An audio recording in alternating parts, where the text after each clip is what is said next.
Hello hi welcome नमस्ते। मेरा नाम है ऋतिक और आज हम फिर से बात करने वाले हैं एक और इंटरेस्टिंग कंसेप्ट के ऊपर। तो ये वीडियो उन बच्चों के लिए मोस्ट इंपोर्टेंट होने वाली है जिनके पास सब्जेक्ट है बिजनेस स्टैटिस्टिक्स। तो चलो फिर शुरू करते हैं आज की वीडियो, जहां पे हम बात करेंगे सेंट्रल टेंडेंसी के कुछ इंपोर्टेंट कंसेप्ट्स के ऊपर। तो ये वीडियो थर्ड, फोर्थ और फिफ्थ तीनों ही सेमेस्टर के लिए काफी इंपोर्टेंट होने वाले हैं, या फिर जिनके पास सब्जेक्ट है बिजनेस स्टैटिस्टिक्स। और एक बात का और ध्यान रखना, जो वे वीडियो सिर्फ मीन देखने के लिए सीखने वाले हैं उनके लिए वीडियो काफी इंपॉर्टेंट होने वाले हैं, क्योंकि हम यहाँ पे हम सिर्फ और सिर्फ इस वीडियो में मीन ही सीखेंगे। आई बात समझ में? तो देखते हैं क्या समझते हैं। तो पहली बात, तो इस चैप्टर का नाम क्या है? चैप्टर का नाम है measures of central tendency, mathematical and positional averages. ठीक है, तो इसका जो इंट्रोडक्शन वीडियो था इस चैप्टर का वो अपलोड हो चुका है। इससे पिछला वीडियो जहां हमने ये देखा कि सेंट्रल टेंडेंसी में क्या क्या पढ़ने का मौका मिलेगा और क्या क्या पढ़ने वाले हैं। आया समझ में? तो इस वीडियो में सिर्फ मीन ही कवर करेंगे। और इस कंप्लीट सीरीज के नोट्स प्रिपेयर हो चुके हैं। जिन बच्चों को नोट्स परचेज करने हैं वो इस नंबर से नोट्स ले सकते हैं 9667836336। और इसी नोट्स के अंदर ना आपको सारे वो क्वेश्चन ही मिलेंगे जो 10 ईयर में काफी इंपॉर्टेंट है। ठीक है, विद सॉल्यूशन। आई बात समझ में? ठीक है, और सारे थ्योरेटिकल कंसेप्ट भी आपको इसी नोट्स के अंदर मिल जाएंगे, इसी पीडीएफ के अंदर मिल जाएंगे। चलो फिर देखते हैं क्वेश्चन जिसमें हमें क्या निकालना है, मीन निकालना है। तो शुरू करते हैं इस क्वेश्चन को। तो अब यहाँ पे नंबर ऑफ प्लांट्स दे रखा है, जो ये गिवन है ना, इसको हम पता है क्या बोलते हैं? Class intervals. यानी कि 0 से 2, 2 से 4, 4 से 6, 6 से 8, 8 से 10, 10 से 12, 12 से 16। क्या है हमारे पास? Class intervals. और इसको हम क्या लिखते हैं शॉर्ट फॉर्म में? CI। CI का मतलब ये क्या है? Class interval. यानी कि 0 से 2 तक, 2 से 4, 4 से 6, 6 से 8, 8 से 10, 10 से 12 और 12 से 14। तो ये हमारे पास क्या है? क्लास इंटरवल है। आई बात समझ में? तो क्लास इंटरवल ये, और ये हमारे पास क्या है? इसकी फ्रीक्वेंसी। फ्रीक्वेंसी क्या है? 1, 2, 1, 5, 6, 2 और 3। तो इसको क्या बोलते हैं? FI frequency.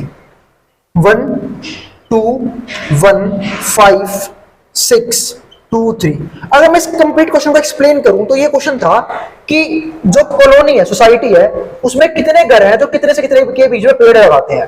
तो ऐसे घर जो 0 से 2 के बीच में पेड़ लगाते हैं वो है एक। बेचारा गरीब घर एक ही पेड़ लगा पा रहा है, 0 से 2 के बीच में आएगा ना। ठीक है, जो 2 या 4 के बीच में पेड़ लगा रहे हैं, ऐसे 2 घर हैं। और पेड़ लगाना कितनी अच्छी बात होती है ना सोसाइटी के लिए, ताकि लोग क्या हो, अवेयर हो ग्रीन एनवायरनमेंट की तरफ। अब 4 और 6 के बीच में कितने बंदे हैं? सिर्फ एक बंदे, जो मतलब 4 और 6 पेड़ लगा रहा है, ऐसे एक ही है। 6 और 8 ऐसे 5 बंदे हैं, मतलब 5 घर ऐसे हैं जो 6 से 8 के बीच में पेड़ लगा रहे हैं। ऐसे 6 घर हैं जो 8 से लेकर 10 के बीच में पेड़ लगाना चाह रहे हैं।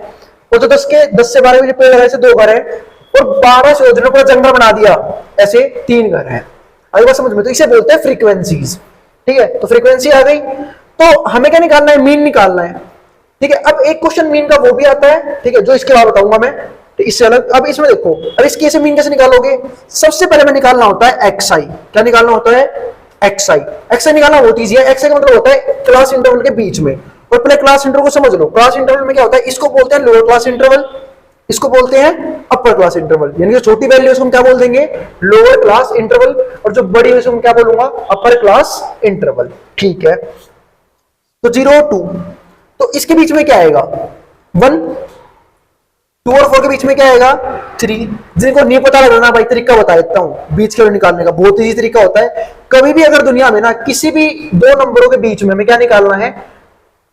ठीक है, बीच के निकालनी है, तो 2 नंबर को जोड़ दो और 2 से डिवाइड कर दो। जैसे मान लो तुम्हें 0 और 2 के बीच में क्या आता है पता करना है, वैसे सबको दिख रहा है 1 आता है, लेकिन फिर पता नहीं लग रहा, तो लोअर क्लास इंटरवल प्लस में upper class interval divide by 2। तो 0 + 2 कितना हो गया? 2। 2/2 कितना हो गया? 1। सिंपल क्वेश्चन, आ गया आंसर। बताओ क्या दिक्कत है इसमें? तो 1 आ गया। ऐसे ही 2 और 4 के बीच में क्या आया? 3। कैसे पता किया?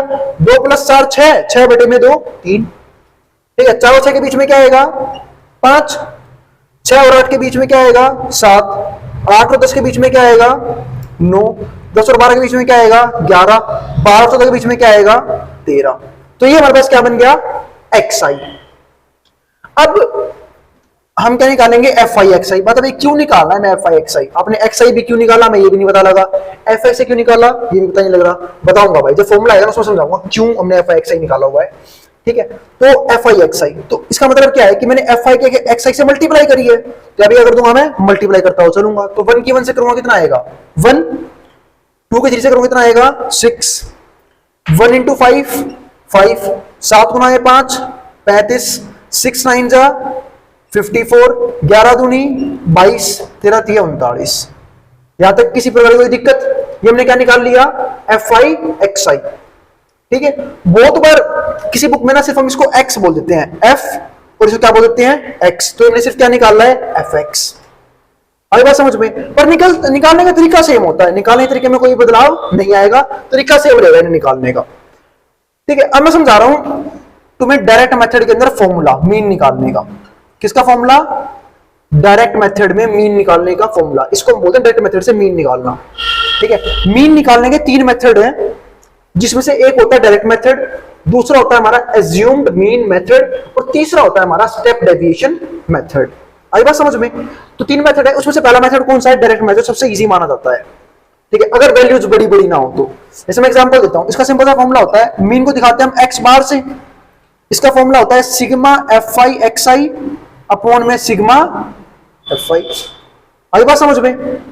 और सपोज करो अगर यहां पे मैंने आई ना लगा रखा होता, तो इसका फॉर्मूला क्या होता है? सिंपल सा sigma F x divide by sigma F, ठीक है। कई जने इसको एन भी कह लेते हैं, सिग्मा एफ को क्या बोल देते हैं?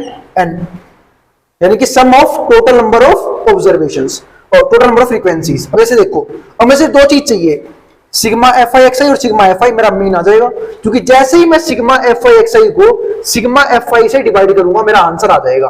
तो बात है सिग्मा का मतलब क्या होता है? Summation total. आई बात समझ में? यानी कि अगर मुझे सिग्मा एफ आई एक्स आई निकालना है तो मुझे एफ आई एक्स आई के साइड टर्म क्या निकालना पड़ेगा? टोटल, यानी कि ऐड करना पड़ेगा। तो ऐड कर लेते हैं इसे, तो ऐड करना होता है, बचपन में सीखा था, 6 और 1 7, 7 और 5 12, 12 और 5 17, 17 और 4 21, 21 और 2 23, 23 और 9 कितने होते हैं? 32, 32 का 2 3 कैरी, 3 और 3 6, 6 और 5 11, 11 और 13, 13 और 3 16, 162 आ गया, ठीक है। ऐसे ही हम निकाल लेते हैं सिग्मा एफ आई, जिसको हम कभी कभी क्या बोल देते हैं? एन भी बोल देते हैं। तो 2 और 1 3, 3 और 1 4, 4 और 5 9, 9 और 6 15, 15 और 2 17, 17 और 3 20, तो ये 20 आ गया, ठीक है। तो दोनों वैल्यू आ चुकी। सिग्मा एफ आई एक्स आई चाहिए था, वो भी निकाल चुका हूं, सिग्मा एफ आई चाहिए था, वो भी निकाल चुका हूं। सिग्मा एफ एक्स आई कितना है हमारा? 162 डिवाइड बाय सिग्मा एफ आई 20, कोई दिक्कत नहीं है। अब 2 से ये काट दिया, 16 आएगा 8 पे, 2 आएगा 1 पे, नीचे भी क्या बाकी है? 1 के बाद 1 0 बाकी, 10 बाकी होगी। 2 से तो काटा था मैंने इसे, 16 आएगा 8 पे, 2 आएगा 1 पे, और मेरे 10 बाकी है। अब हम सब जानते हैं कि नीचे 1 के बाद 0 कब आती है? जब ऊपर पॉइंट के बाद क्या हो? 1 डिजिट हो। अगर यहाँ पे 2 0 होती है तो फिर पक्का पॉइंट का 2 डिजिट होती, अगर यहाँ पे 3 0 होती तो पॉइंट का तो पक्का 3 डिजिट होती, लेकिन यहाँ पे क्या है? सिर्फ 1 ही 0 है, मैं पीछे 1 डिजिट छोड़ूंगा और पॉइंट लगा दूंगा, तो आंसर क्या आएगा फाइनल? 8.1। अगली बात समझ में? ये हमारा क्या आया? मीन। आसान था मीन निकालना, ठीक है। और ये हमारा था डायरेक्ट मेथड से मीन कैसे निकाला। अब जिसको जो उतारना उतार सकता हूं, मैं बोर्ड के सामने से, फिर हम बात करेंगे कि एज्यूम्ड मीन मेथड से मीन कैसे निकालेंगे। चलो हम समझते हैं एज्यूम्ड मीन मेथड से हम कैसे निकालेंगे अपना मीन।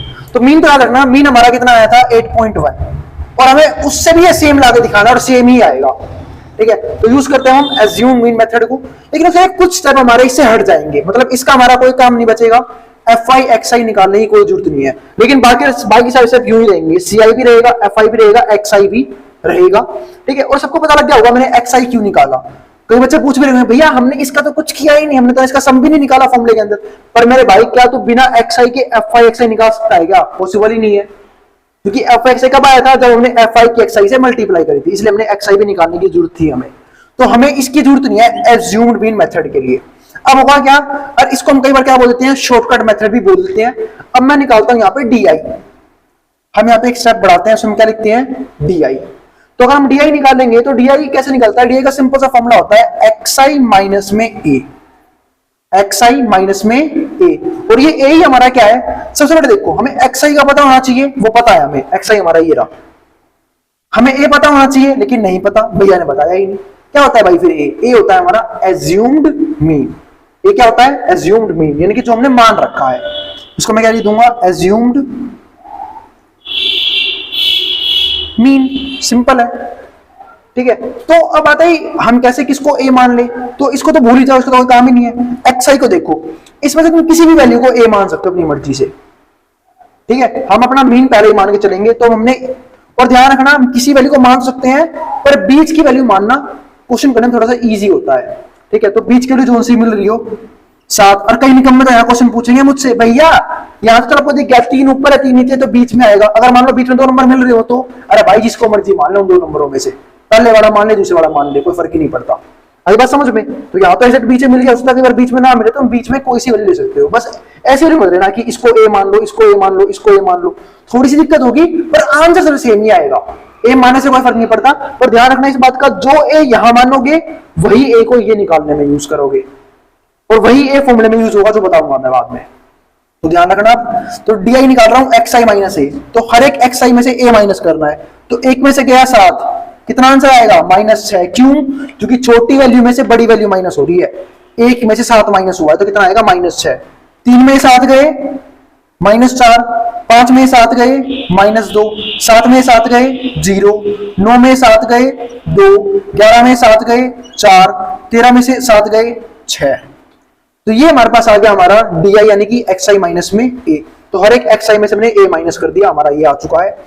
अब इसका आंसर निकालता हूं पहले मैं। जब मैंने आंसर निकाला, मैंने देखा 4 से हमारा क्या खत्म हो गया, कुछ भी गलती तो नहीं करी। अच्छा हाँ, डी आई तो निकाल लिया। डी आई का अब एक काम हो रहा है, डी आई तो आ गया हमारे पास। हाँ, डी आई को प्लस माइनस नहीं करना कुछ भी, डी को मत छेड़ना भी। और मैं एक स्टेप और बढ़ना है, तो इस ए को इसको मिटा रहा हूं मैं, एज्यूम मीन। बस समझ जाना इसका मतलब क्या होता है, एज्यूम मीन। अब हमें एक चीज निकालनी है, एफ आई डी आई। जैसे हमने यहाँ पे निकाला था एफ आई एक्स आई, यहाँ पे हम क्या निकालेंगे? एफ आई डी आई, यानी कि फ्रीक्वेंसी से डी आई से मल्टीप्लाई। अब समझते हैं। तो 1 इंटू -6 कितना होगा? माइनस सही रहेगा। 2 इंटू -4 -8, 1 इंटू -2 -2, 5 इंटू में 0 0, 6 इंटू में 2 12, ठीक है। फिर हो जाएगा हमारा 2 इंटू में 4 8, और फिर 3 इंटू में 6 कितना हो जाएगा हमारा? 18। जब मैं सबको ऐड करूंगा तो मैंने देखा मेरा 8 से 800 सीधा खत्म हो गया, क्योंकि ये पॉजिटिव 8 था, नेगेटिव 8 खत्म काम इसका। -6 -2 कितना होगा? माइनस का 8, क्योंकि माइनस माइनस क्या होता है? प्लस। तो -6 -2 क्या हो जाएगा? -8। अब -8 को घटाया मैंने 18 में से, तो क्या बचेगा? सिर्फ प्लस का 10, और 10 और 12 कितने हो गए हमारे? 22। तो हमने एक काम तो कर लिया, sigma F I D I निकाल लिया। जिसको ये समझ नहीं आएगा, एक काम कर लेना, पहले सारे माइनस वाले प्लस कर लेना, फिर सारे प्लस वाले प्लस कर लेना, फिर प्लस वालों में से माइनस वाला माइनस कर देना, तुम्हारा आंसर फिर भी 22 ही आएगा। तो सिग्मा एफ आई डी आएगा। अब समझते हैं फॉर्मूला मीन निकालने का। तो मीन निकालने का सिंपल सा फॉर्मूला होता है, एक्स बराबर, इस वाले केस में इसको बोलते हैं एज्यूम मीन मेथड। इसका फॉर्मूला होता है ए प्लस में sigma F I D I upon में सिग्मा एफ आई। तो ये होता है हमारा फॉर्मूला। तो मैंने क्या कहा था, जो ए आप मानोगे वो ए ये निकालने में भी यूज होगा, और वही ये हमारा फॉर्मूले में इनपुट होगा। चाहे आप ए 1 को मानो, 3 को मानो, 5 को मानो, पर तो ये तो मेरी सलाह थी कि भाई बीच की वैल्यू मानना, बाकी तुम्हारी मर्जी है। तुम्हारा दिमाग अगर उठ फटांग लेवल पर चलता हो तो तुम 1 को मान लेना, 13 को मान लेना, पर आंसर सेम ही आएगा। तो मैं रखा एक ही जगह, क्या रखा मैंने? 7 को मान रखा था। Sigma F I D I निकाल चुका हूं, कितना आया? 22 आया। सिग्मा एफ आई में पहले ही निकाल चुका था, कितना आया था? 20 आया था, ठीक है। अब 2 से 22 कटे कितने पे? 11 पे, ठीक है। तो 7 प्लस में 11/10। अब एक सिंपल सी बात है, एक के बाद एक जीरो कब आई होगी? जब पक्का ऊपर क्या होगी? पॉइंट के बाद एक डिजिट होगी। तो मैं क्या लिख दूंगा? 1.1, ठीक है। तो 7 प्लस में 1.1 कितना आंसर आएगा? 8.1, ठीक है। अब भी आंसर वही आया जो हमारा पिछले केस में आंसर आया था x बार का, अब भी हमारा आंसर मीन में वही आया है। आई बात समझ में? तो ये हमारे थे 2 मेथड इस केस को निकालने के। तो यहां से हमारा मीन हो चुका है कंप्लीटली खत्म, ठीक है। हमने डिस्क्रीट सीरीज भी देखी, ऐसी सीरीज भी देखी। और एक बात का और ध्यान रखना, हो सकता है बहुत सारे क्वेश्चन में वो क्लास इंटरवल ना देके डायरेक्टली एक्स आई दे दे, तब भी कोई फर्क नहीं पड़ता। तो उसने वाले क्वेश्चन आसान कर दिया। अगर उसने हमें ये ना देके ये दिया है, तो तुम यू भी निकालते हैं, तुम डायरेक्टली मल्टीप्लाई करेंगे और किसी मेथड को अप्लाई करके क्वेश्चन कर देंगे। हमें तो इसकी जरूरत यू भी नहीं थी। हमें देखो, हमें या तो ये चीज चाहिए या ये चीज चाहिए। अगर ये मिल जाएगी तो मैं ये अपने आप ही निकाल लूंगा, और अगर डायरेक्टली मुझे ये मिला फिर तो मेरे लिए क्वेश्चन और इजी हो गया। अब मुझे जरूरत ही नहीं है इसकी, और मैं डायरेक्टली आगे की स्टेप करूंगा सीधा। आई बात समझ में? तो इस बात का ध्यान रखना। अब जिसको जो उतारना उतार सकता है, हट रहा हूं बोर्ड के सामने से। तो चलो फिर देखते हैं इस क्वेश्चन में। ये कोई इंपॉर्टेंट क्वेश्चन है। इंपॉर्टेंट क्यों है? क्योंकि इस क्वेश्चन में बस मीन गिवन है पहले से ही। तो बात है मीन गिवन है तो निकालेंगे क्या? मैं तो गाड़ी दे रखा है 18, निकालना क्या है फिर? में देखते हैं, कुछ ना कुछ तो गायब कर रखा होगा। देखो ये कर रखा गायब, एफ गायब कर रखा है, यानी कि हमें मिसिंग फ्रीक्वेंसी निकालनी है। और काफी इंपॉर्टेंट क्वेश्चन होते हैं ऐसे, जब हमें क्या निकालनी हो, मिसिंग फ्रीक्वेंसी निकालनी हो। तो देखते हैं कैसे निकालेंगे। देखो सीआई गिवन है, एफआई गिवन है, मैं समझ गया। या तो वो सीआई देगा या वो एक्सआई देगा। सीआई देगा तो मैं एक्सआई तुरंत निकाल दूंगा, क्योंकि एक्सआई क्या होती है? मिड वैल्यू को एक्सआई बोलते हैं, बीच की वैल्यू। ठीक है। और 11 के बीच में क्या आएगा? 12। जिनको नहीं समझ में आ रहा तो भाई वो बहुत सिंपल है, फिर से बताऊंगा।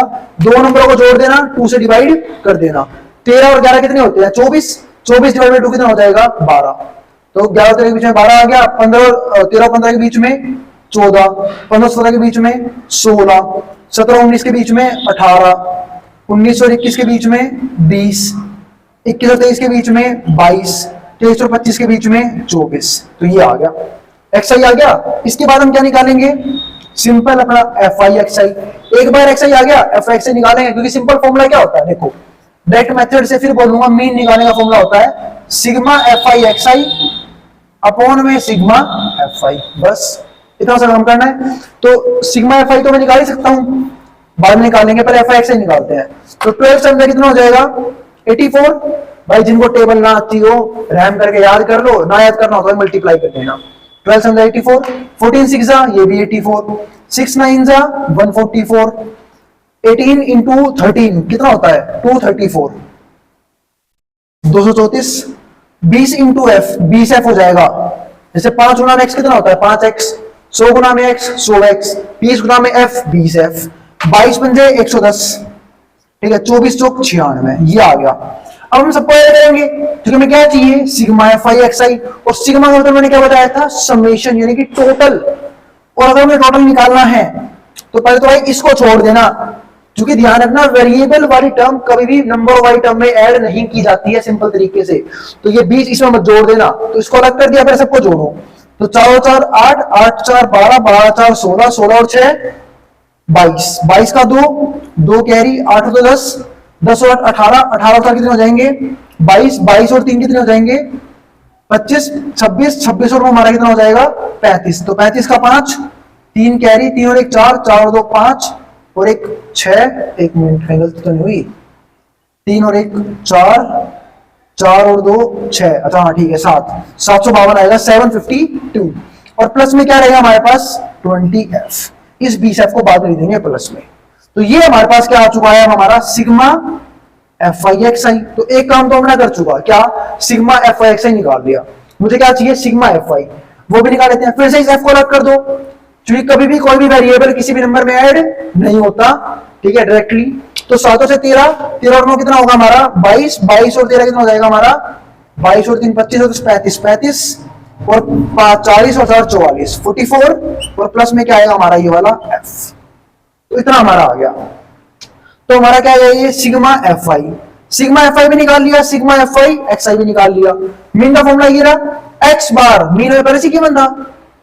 कितना था हमारा? 18। ये आ गया 18। सिग्मा एफ आई एक्स आई ने निकाल लिया है 752 प्लस में 20f। डिवाइड में क्या है? बहुत इजी। सिग्मा एफ आई कितना है? 44 प्लस में f। हम जानते हैं जब भी कोई चीज डिवाइड में हो, इस तरफ किसमें आती, इस तरफ कैसे आती है? मल्टीप्लाई में, डिवाइड से मल्टीप्लाई में। तो 18 मल्टीप्लाई में क्या हो जाएगा? 44 प्लस में f। यहां पे क्या रहेगा? 752 प्लस में 20f। अब एक बार इतना आ गया। अब इसकी मल्टीप्लाई में इससे भी करूंगा, इसकी मल्टीप्लाई से भी करूंगा। 18 इंटू 44 कितना हो जाएगा? कर लेना, 792 आएगा। 792, क्योंकि मेरी स्पीड थोड़ी सी हाई लेवल की है, ठीक है, तो जल्दी कर लेता हूं। इसकी से कर दी, 792 आ गया। 18 इंटू कितना हो जाएगा? 18f, ठीक है। और यहाँ पे कितना हो जाएगा? 752 और प्लस में 20f। तो ये आ गया, माइनस का हो जाएगा। अब 792 से क्या 752 कितना बचेगा हमारा? यहाँ पे 40, ठीक है। अब 20f है, 20f में से घट के 18f, तो कितना बचेगा हमारा? यहाँ पे 2f बराबर आ गया 40। f की वैल्यू कितनी आ गई? 40/2, तो कितना आएगा हमारा? 20। तो यानी कि मिसिंग फ्रीक्वेंसी क्या थी? 20। और इस पता है इस क्वेश्चन को आप लोग क्रॉस वेरीफाई भी कर सकते हो। जैसे ही आप यहाँ पे f को 20 रखोगे, आप कोशिश करो, आपकी एक प्रैक्टिस हो जाएगी, आप इस क्वेश्चन का मीन निकालो, और जो आपका मीन आएगा ना f रखने के बाद, वो 18 ही आएगा। इसे बोलते हैं क्रॉस वेरिफिकेशन करना सेम क्वेश्चन का।